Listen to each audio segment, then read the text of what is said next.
ముఖ్యమంత్రి అలా ఎట్లా మాట్లాడతాడు? సీఎం గారి తల్లిని ఎందుకు దూషించాడు? దూషించాడు కాబట్టి జైల్లో పెట్టాము అని కూటమి వాళ్ళు అంటున్నారు. మీరేమంటారు ఈ ఉదాంతం అంతా? ఈ ఉదాంతం అంతా కూటమి వాళ్ళు, చంద్రబాబు నాయుడు, లోకేష్ వాళ్ళు కావాలని చేసిన పని. కావాలని చేశారు. Yes.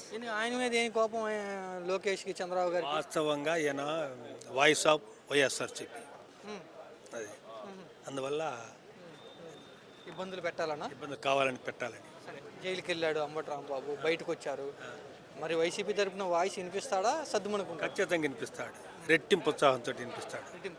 ఎందుకని అంత ధైర్యంగా చెప్తున్నారు? అంత ధైర్యంగా అంటే ఆయన బేసిక్గా ధైర్యవంతుడు, పిరికివాడు కాడు.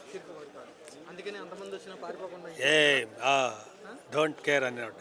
సినిమా స్టైల్లో, పుష్ప సినిమా స్టైల్ చూపిస్తా ఉన్నాడు అంబటి రాంబాబు. రెచ్చగొడుతున్నాడు ఇంకా మళ్ళీ అని రెచ్చగొట్టట్లేదు. కార్యకర్తలకి మనోభావం, ధైర్యం కల్పించడం కోసం అట్లా అన్నాడు, అంతే. ఈయన వ్యవహార శైలి చూసిన తర్వాత, ఈయనకి సపోర్ట్గా జగన్మోహన్ రెడ్డి వచ్చిన తర్వాత ఇదంతా సబబేనా? ఖచ్చితంగా సబబే. పార్టీ వాళ్ళని కాపాడుకోవాలి కదా, హైకమాండ్గా జగన్ గారు కాపాడుకోవాల్సిన బాధ్యత ఉంది కదా. ఓకే.